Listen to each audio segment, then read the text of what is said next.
So I've been trying to figure that out too. I've been trying to figure that out too, man. See, Right now I'm still trying to put it all together. he lying. So I'm not gonna give you Hey, you lying. a version that I still don't know what happened. You know what I'm saying? He lying.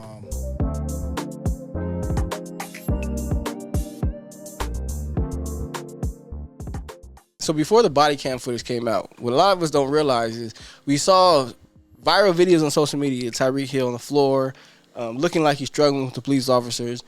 We see him playing the game, and then we see him, go to the press conference. And I thought the press conference was a little interesting because it made it seem like there was some type of police brutality. Like when we saw those videos, it's clear it's like we got 4 or 5 cops surrounding around Tyreke Hill.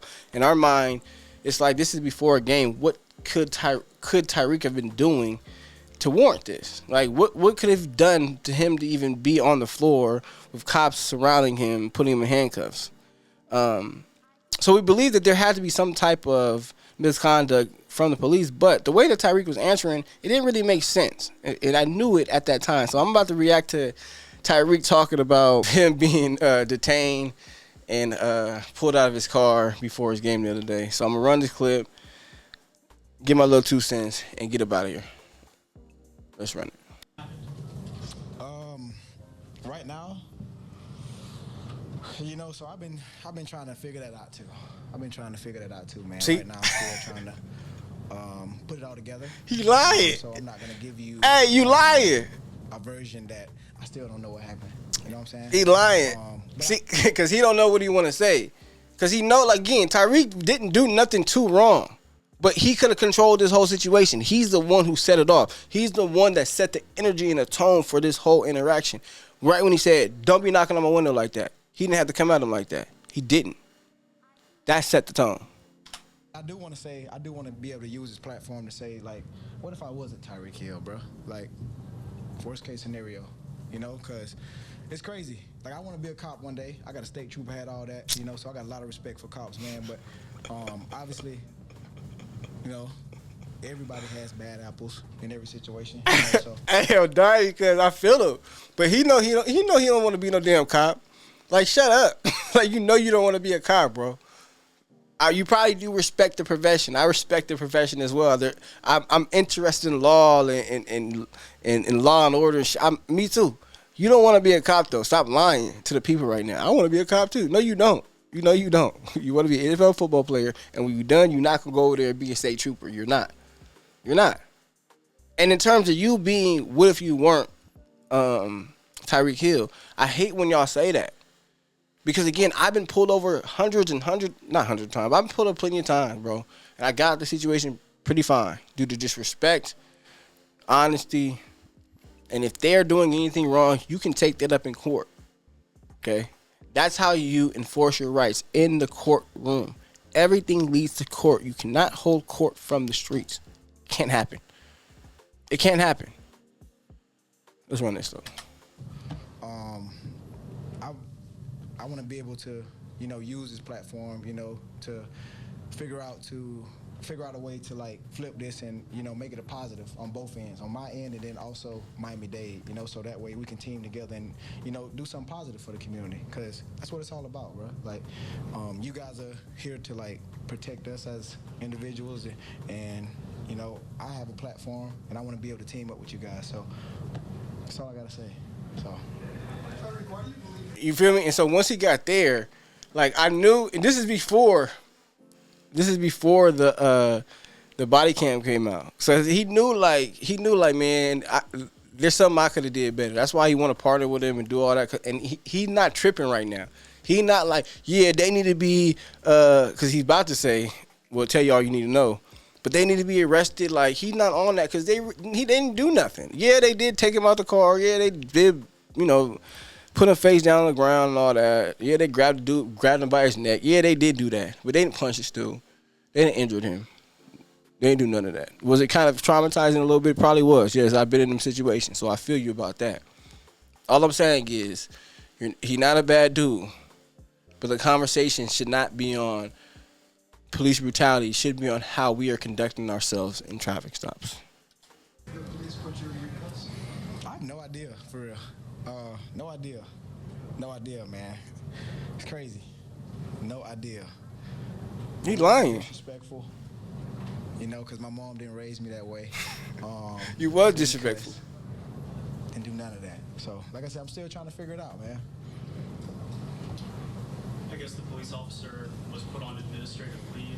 Were you aware of that? Nah, I wasn't. That should tell you everything you need to know then. You feel me? It should tell you everything you need to know. So that's all I'm gonna say about that situation. I'm just glad that my teammates were there to like support me in that situation because I felt alone, you know. And when they showed up, it made me realize that we got a fucking good team this year, dog. For them to like put their their life on the line. You know what I'm saying? What the hell does y'all being a good team got to do with them stopping? I think anybody would have stopped. It's not often that you get pulled over in a traffic stop and you just randomly get people driving by that know who you are or on your football team or that close to you. If anybody drives by and that's the situation, they're going to stop. People aren't scared of the police. Can we stop acting like that? Can we stop acting like that? And then he says puts their life on the line. Yes, potentially this could have led to that. Yes, that is true. But why do we act like every interaction with police ends in killings? This is the problem. Because now it casts a negative light on our police officers. So then now people that are hearing these things, their energy towards police already starts as a negative interaction. So when it starts at a negative interaction, the energy is already off. The police's energy is going to be negative. And then what do we continue to get? It's a continuous cycle of negativity and us butting heads when it doesn't have to be that. Yes, sometimes they have to put you in your place when you're acting out of order. That is their job. They're here.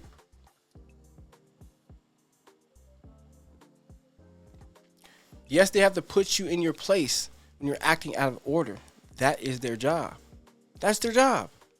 That's what he just said right now. They're here to protect us. And sometimes you are the individual that is acting out of line, that they need to put back into line. But then you have a negative feeling about the police officers because Tyreke Hill and all them always talk about, and the media is always throwing about how police have executed this individual. It does not make sense. So I'm gonna leave it there. I'm not about to run this Tyreke Hill press conference forever. I'm not gonna waste y'all time. I'm about to get into talking about Stephen A. I appreciate Stephen A. I think he covered this amazing in what he said. But there's a lot of y'all out there that still, on the police and didn't really hold Tyreke accountable. Again, I don't think Tyreke's a bad dude for this. I just think this could have been a perfect example of no, this isn't how we should be acting in these situations. This isn't. Because all they did was pull him over. They didn't give him no energy like that until he gave the energy to them. A lot of people saying that, oh, well, you could have just let him go. Y'all know he's on his way to his game. I hear all that, but he was speeding. I don't know how fast he was going. I don't know the details or if it was a construction zone or not. I don't. But what's the old boy from the Raiders that just went to jail for drinking and driving? Right, like now if Tyreke makes a mistake and actually gets into an accident, the conversation is, well, why was he driving that fast? Why was he in a rush to the game? But then y'all don't think, oh, well, maybe the cop stopped him. Maybe that could have saved something else. We have to start looking at these incidents in its totality. We don't do that often in a lot of the situations that are going on in our world. And I know everyone has a side. Everyone has a thing that they want to fight for, whether it's for the police or it's against the police. And I know you guys have, valid reasons for those things. But when we are passionate about these things, a lot of times we miss the perspective and the understanding of what the other individuals and why they view it that way or why things have to be there. Rules are here for a reason. All rules aren't here just to control us. I love to get into my conspiracy theories and all that. I'm with y'all. I'm with all of that. But sometimes we have to understand there are things that have to happen to make our society just run smoothly and conducively. That's it. But let me know if I'm crazy. I would like to, dive into dialogue and discuss this a lot deeper, a lot further. Because because I've been on all sides of this equation. I've spoke about all sides of these equations, and just through experience and evolve and getting more information, we got to get better as citizens. It's not always the police. We got to get better. But I love you guys. Appreciate you guys. Like I said, I'm a new channel. I'm a new channel, so I need all your help. Like, comment, subscribe. Let me know what you guys think about it. Let me know the videos that you guys would like me to cover. Like I said, my next video I'm about to cover Stephen A. First Take, and their thoughts on this matter. But I love you guys. At all times, be complete. And we are